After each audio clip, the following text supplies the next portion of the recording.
नमस्कार, एक बार फिर आप सभी का स्वागत है। भारतवर्ष के परिदृश्य की अगर बात करें तो हम सब जानते हैं कि वित्त मंत्री निर्मला सीतारमण ने अपना 8वां बजट और केंद्रीय सरकार का बजट पेश किया और कई तरह की चीजें उसमें सामने आई। लेकिन अगर पूरे वैश्विक परिदृश्य की अगर बात करें तो कहीं ना कहीं जो विश्व के देश हैं एक कहीं ना कहीं तनाव से गुजरते हुए नजर आ रहे हैं और ये तनाव बढ़ता नजर आ रहा है, क्योंकि अमेरिका की तरफ से न केवल मैक्सिको और कनाडा पे 25% और चाइना पे 10% का जो टैरिफ लगाया गया हुआ है, उससे कहीं ना कहीं एस्केलेशन बढ़ता नजर आ रहा है। खासकर अगर हम व्यवसाय की बात करें, बिजनेस की अगर बात करें और उसका कितना दूरगामी प्रभाव भारतवर्ष पर नजर आएगा, क्योंकि पिछले कुछ महीने से लगातार चीन और अमेरिका की अगर बात करें, उसको लेकर क्रिटिकल मिनरल्स की अगर बात करें जिनकी अहम भूमिका है सेमीकंडक्टर्स बनाने के लिए, कितनी महत्वपूर्ण ये चीजें और ये जो डेवलपमेंट वैश्विक स्तर पर हो रही है उसका प्रभाव भारत पर कितना पड़ता नजर आएगा, इन मुद्दों पर बात करने के लिए मेरे साथ जुड़ चुके हैं श्री गौरव गुप्ता जी, जाने माने जियो पॉलिटिकल एक्सपर्ट हैं और आप भारतीय जनता पार्टी के प्रवक्ता भी हैं। स्वागत है आपका। नमस्कार जी। गौरव जी, सबसे पहले मैं आपसे जानना चाहूंगा, जो इस वक्त वैश्विक परिदृश्य की अगर बात करें, जिस तरह टैरिफ वॉर मानी जा रही है कि अमेरिका ने पहले कि मैक्सिको और कनाडा पे 25% और चाइना पर 10%, और उसके रिटेलिएशन में मैक्सिको और कनाडा ने रिवर्स टैरिफ बैन लगाया है। क्या एक टैरिफ वॉर नजर आ रही है और उसके पीछे की अगर बैकग्राउंड की अगर बात करें, किस नजरिए से आप देखते हैं? देखिए सूर्य जी, ये जो आज जिसको हम टैरिफ वॉर कह रहे हैं, जिसको हम ट्रेड वॉर कह रहे हैं, तो मुझे लगता है कि जब ट्रम्प का अपना कंपेनिंग पूरी चल रही थी और तभी चीजें क्लियर थी कि ये सब तो स्वाभाविक था कि ये सब तो होना है। अब डाउन द लाइन अगर इसके पीछे की अगर आप पूछें कि हिस्ट्री क्या रह चुकी है, अगर मैं बात करता हूँ अमेरिका की, अमेरिका के साथ बिल्कुल मैक्सिको कनाडा बिल्कुल साथ में लगते हैं और एक जमाने में इनका जो है नॉर्थ अमेरिका का फ्री ट्रेड एग्रीमेंट इन दोनों कंट्रीज के साथ हुआ था।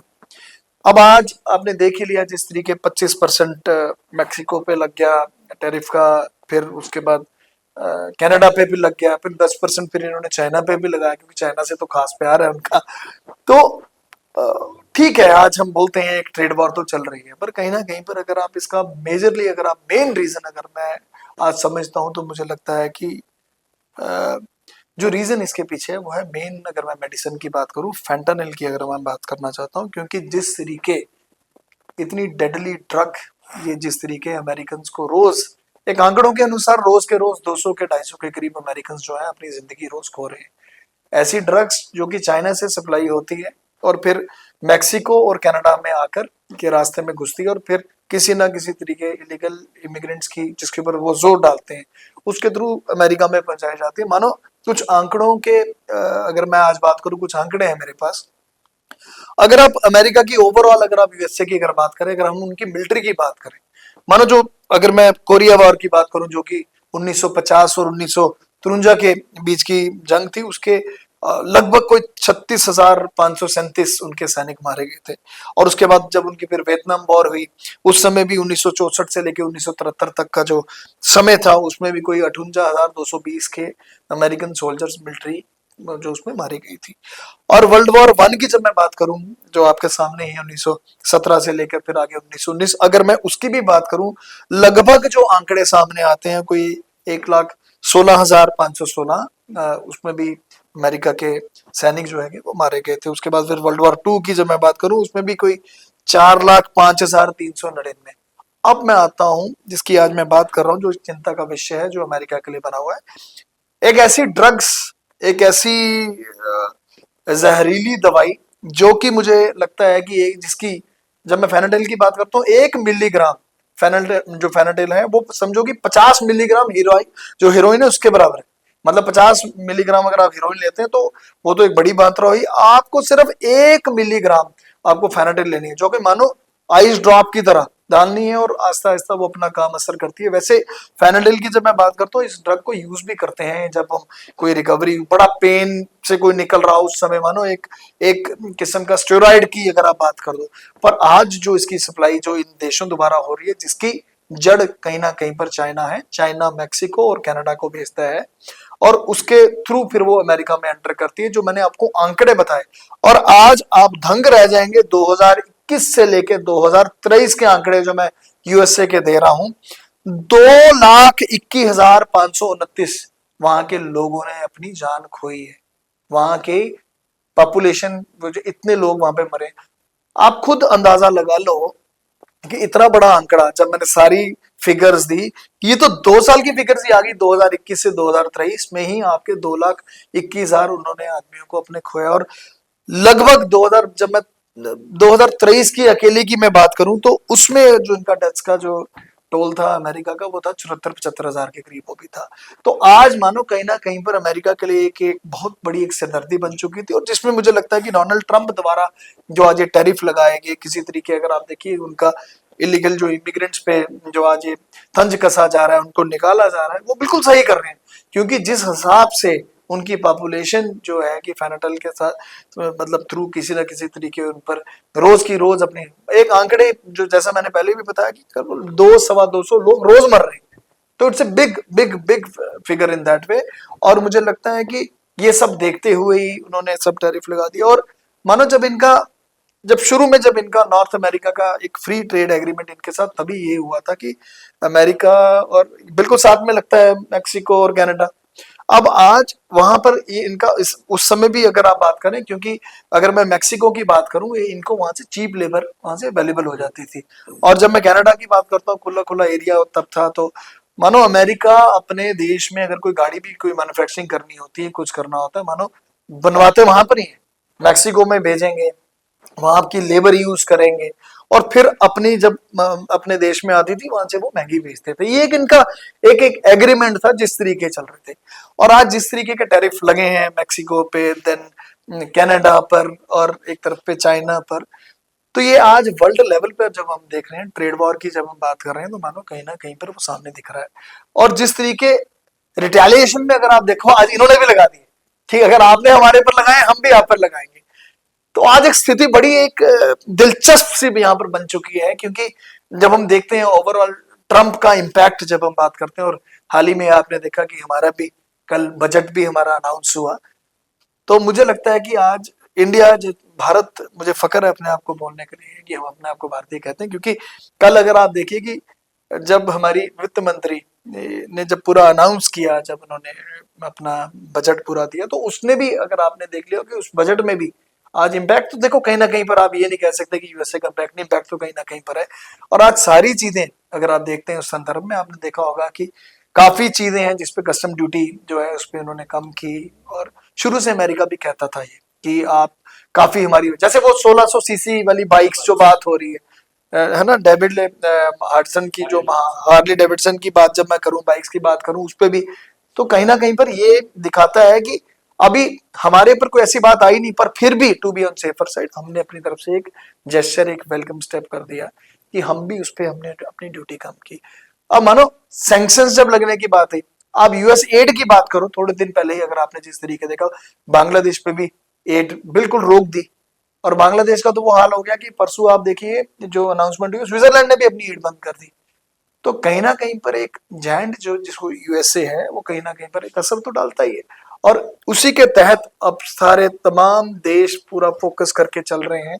कि ट्रंप आ चुके हैं और अगली रणनीति सब देशों की कैसी होगी। खासकर मुझे लगता है कि जब हम इंडिया की बात करें, आज एक हर एक की नजर हिंदुस्तान पे इसलिए है क्योंकि सबसे बड़ी एक पॉपुलेशन यहाँ पर है, सबसे बड़ी मार्केट यहाँ पर है, और हर एक बड़ा जायंट यहाँ पर आने को इंटरेस्टेड है यहाँ पर, क्योंकि कंजम्पशन भी उस तरीके से हमारी यहाँ पर पॉपुलेशन ही इतनी ज्यादा है। तो मुझे लगता है कि भारत को चिंता करने वाली जरूरत नहीं है। और भारत तो वैसे ही मित्रता पे यकीन करता है। और जब हम वासुदेव कुटुंबकम की बात करते हैं, हम तो किसी को इस एडवर्स एक उस नजर से देखते ही नहीं है। हम तो तुर्लोका सबके साथ अच्छे ही रखना चाहते हैं। तो मुझे लगता है कि जितनी भी जो चेंजेस हो रही हैं, जितने भी एक सूरत हाल बनते जा रहे हैं, मुझे लगता है कि भारत कहीं ना कहीं पर फिर मुख्य तौर से एक केंद्र बिंदु फिर उभर कर सामने आ रहा है। गौरव जी, आपने जिस तरह पूरे पर्सपेक्टिव, हिस्टोरिकल पर्सपेक्टिव का जिक्र किया, जो ऑलमोस्ट एक ट्रेड वॉर चल रही है, और फेंटानिल का आपने जिक्र किया, is more potent than heroin और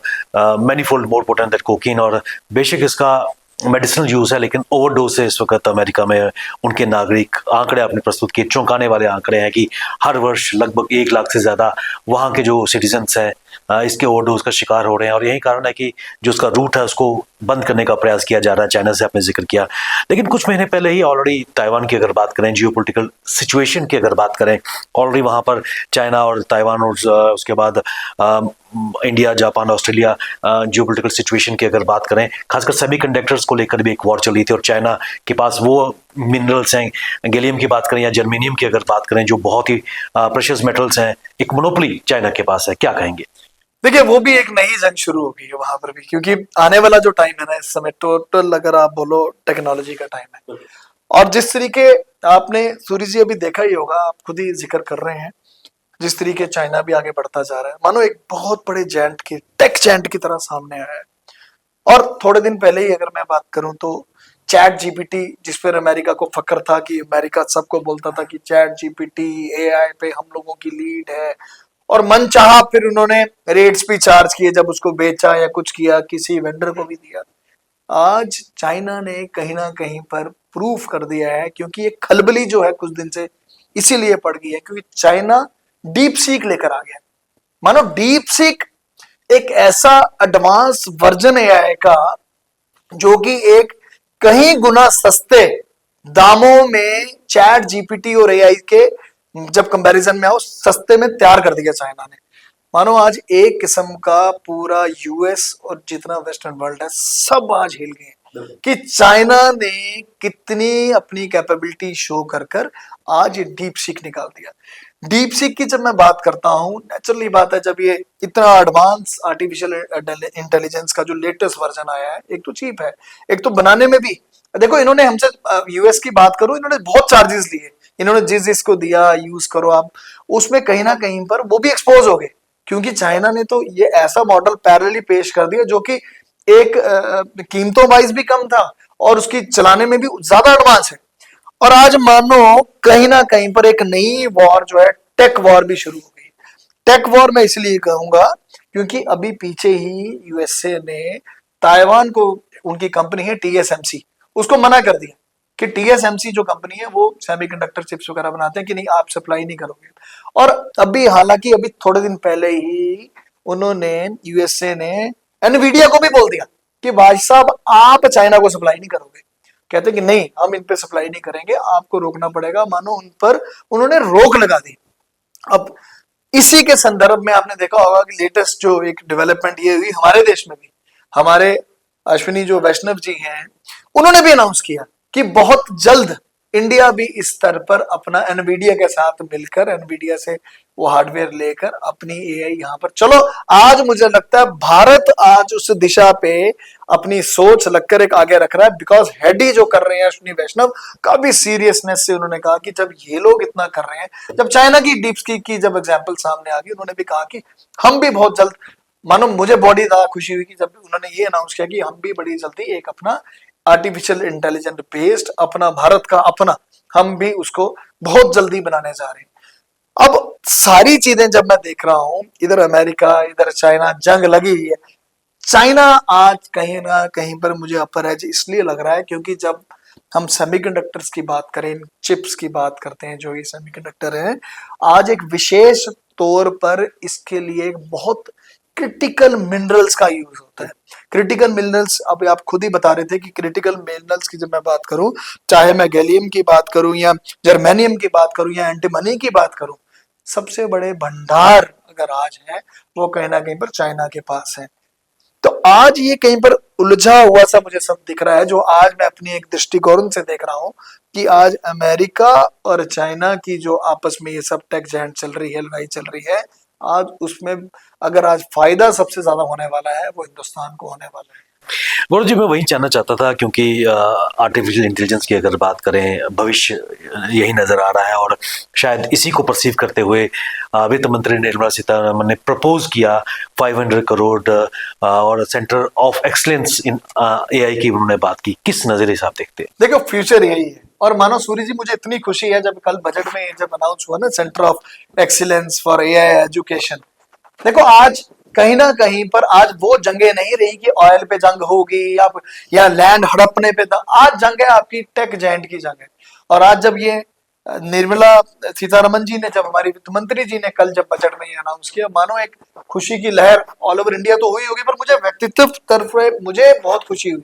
कि एटलीस्ट आज हम उस ट्रैक पे चल पड़े। और जब centre of excellence AI education के लिए जब अनाउंस हुआ तो मुझे लगा कि आज हम लोग भी उस ट्रैक पे चढ़ गए हैं जिसकी आज आवश्यकता है, जिसकी आज नीड है। आज उसी की तहत पर, अगर आपने थोड़े दिन पहले देखा होगा, थोड़े दिन क्या 7-8 महीने साल पहले की अगर हम बात करें, गुजरात में भी आपने देखा होगा टाटा के साथ मिलकर सन्नत, और आपका सन्नत के साथ में आपके एक और जगह पड़ती है, I am just recollecting, Sannat and I mean एक और जगह है, सन्नत के साथ में एक और है जहां पर सैनी कंडक्टर की वहां पर इंडस्ट्री लगने जा रही है। और साथ में ही अगर आप नॉर्थ ईस्ट में देखें तो वहां पे मोरी गांव में भी सेमी कंडक्टर का बड़ा प्रोजेक्ट आ रहा है। और आज Sannat and Dulera, sorry Sannat and Dulera, मुझे नाम याद आ गया, मैं टिपिकल नाम था, नाम याद आ गया। तो आज भारत ने अपना, अगर आज देखिए कि under the dynamic leadership of our honourable prime minister, आज विजन बदल चुकी है। आपका आज का बजट सामने दिखता है जो कल जो अनाउंस हुआ, ये किस दिशा पे जा रहा है। हमने न्यूक्लियर एनर्जी की बात की कि हम मतलब फ्यूचरिस्टिक उन चीजों में आगे जा रहे हैं जहां पर कोई देश अभी सोच ही नहीं रहे, और हम पहल इसलिए करने जा रहे हैं। अच्छा सूर्य जी, आज आप ही के चैनल में बोलने जा रहा हूं, आज 20 टाइम्स मोर हॉटर हमारा सन से, आर्टिफिशियल सन वाली जो बात जो हो रही थी चाइना में आ रहा, वो हिंदुस्तान ने भी कर लिया उसको। तो ये मानो आज एक नया हिंदुस्तान, एक विकसित भारत का हिंदुस्तान जो 2047 का संकल्प लेकर आगे बढ़ रहा है, आज एक टोटल ट्रांसफॉर्मेशन एक फेज से निकल रहा है। मुझे लगता है कि सोच बदल चुकी है और लक्ष्य बदल चुके हैं, और जिस तरीके हमारा देश इन सब इन पूरी स्थितियों में इन्वॉल्व हो रहा है, और खासकर ये फ्यूचर ही यही है। जब मैं बात करता हूं टेक जेंट की बात करूं या मैं न्यूक्लियर एनर्जी की बात करूं, अल्टीमेटली फ्यूचर तो यही है आपका। तो आज मुझे लगता है कि जो विकसित भारत का हमारा सपना 2047 का, वो कहीं ना कहीं पर मुझे लगता है कि जरूर 2047 से पहले ही कहीं ना कहीं पर पूरा होगा। और उन लक्ष्यों को चिन्हित भी वित्त मंत्री निर्मला सीतारमण जी ने भी किया है, युवाओं के लिए, स्टार्टअप्स के लिए। क्या योजनाएं आई, आप देखिए ना, युवाओं पे कितना फोकस है इस समय, युवाओं के ऊपर फोकस है, मानो हर एक चीज को टच किया। एग्रीकल्चर में देखो आप, किसानों को 3 लाख से सीधा आप क्रेडिट जो कार्ड जो दे दिया वो बढ़ा दिया। फिर उसके अलावा अन्य कितनी अनाउंसमेंट्स हैं, मेडिसिन क्रिटिकल जो लाइफ सेविंग ड्रग्स हैं उन पे इन्होंने लगभग 36 के करीब उसको ड्यूटी एग्जम्प्ट कर दिया। तो आज अगर आप सोच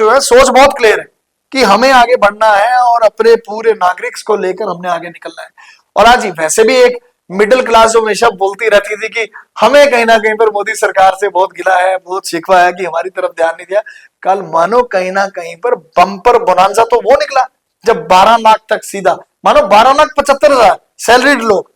उनको कहीं ना कहीं पर एक बहुत बड़ा रिलीफ मिला। तो आज ये बदलता भारत और इस ट्रांसफॉर्मेशन से जो भारत आगे आ रहा है, ये सबको दिख रहा है। और ऐसा नहीं है कि हम अपनी क्षमता से, और ऐसा नहीं किसी को पीछे करके हम आगे हो रहे हैं, हम अपनी क्षमता से आगे हो रहे हैं। क्योंकि भारत हमेशा यकीन करता है, अगर मैंने जैसे शुरू में भी कहा कि वासुदेव कुटुंबकम, it's a big slogan, Bharat उसी पे विश्वास करता है कि हम तो बढ़ेंगे, हम सबको साथ लेकर आगे बढ़ेंगे। और आज उसी एक स्लोगन से आज हम आगे निकल रहे हैं। हालांकि आप अपने साथ के देश मुल्क देख लो, आज बांग्लादेश कैसे जूझ रहा है, अपना कंट्रोल ही नहीं रहा। और आज जो हालात वहां पर बने हुए, आप देखो किस तरीके सैंक्शंस के ऊपर सैंक्शंस लगती जा रही हैं, और सब कुछ उनका यूएस एड जो मैं जिसकी बात कर रहा हूं रोकी गई, उन पर पाकिस्तान को बंद हो गई।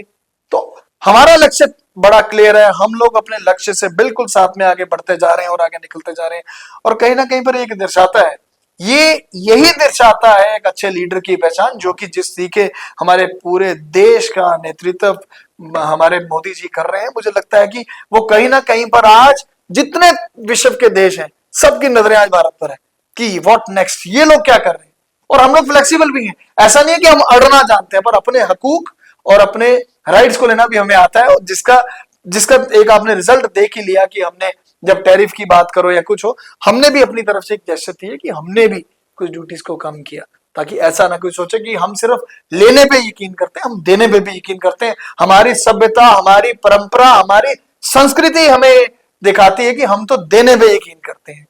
गौरव जी, बिल्कुल अंत में दिल्ली के लिए कल परसों एक बड़ा दिन है और आज शाम को प्रचार प्रसार थम जाएगा। बजट में जो खासकर मध्यम वर्गीय लोगों के लिए जो घोषणाएं की गई हैं, क्या ये ट्रांसलेट हो पाएगा और विकसित भारत के दिशा में दिल्ली में भाजपा अपना परचम लहरा पाएगी? देखिए, दिल्ली के सूरत हाल की जब मैं बात करूं, पिछले 10 साल का आपने कार्यकाल देख ही लिया, और जिस तरीके घोटालों की अगर मैं बात करूं, या मैं करप्शन की बात करूं, या भ्रष्टाचार की मैं बात करूं, मुझे लगता है सबसे ज्यादा अगर कोई स्कैंडल्स कहीं हुए, चाहे वो एजुकेशन के हों, चाहे वो लैंड के हों, चाहे जल विभाग के हों, फिर चाहे एक्साइज पॉलिसी की बात करूं, दिल्ली में हुए। तो आज मुझे लगता है दिल्ली की जनता भी है वो जान चुकी है, बिल्कुल एक उनकी आंखें खुल चुकी हैं कि ये केजरीवाल की सरकार अब आने वाली नहीं है। और आज मैं आपके चैनल से के केजरीवाल की सरकार तो जाने वाली है, और अपने दिल्ली के जितने निवासी इस समय अगर मुझे व्यू भी कर रहे हैं, कुछ देख भी रहे हैं, आज एक ही अपील करना चाहता हूं कि 5 तारीख को जैसे विधानसभा का चुनाव होने जा रहा है, वहां पे अपना मतदान आपने करने जाना है, भाजपा को लाएं। बिकॉज भाजपा एक संकल्प, एक दृढ़ निश्चय को लेकर आगे बढ़ रही है, जिसका नमूना एक पूरे विश्व के देश देख रहे हैं। तो और जो मानो एक विश्व, जो आज हम विकसित भारत की बात करते हैं, वो तभी पॉसिबल होगा अगर भाजपा अगर फुल फ्लैश तरीके से पूरे देश में सबसे आगे आएगी।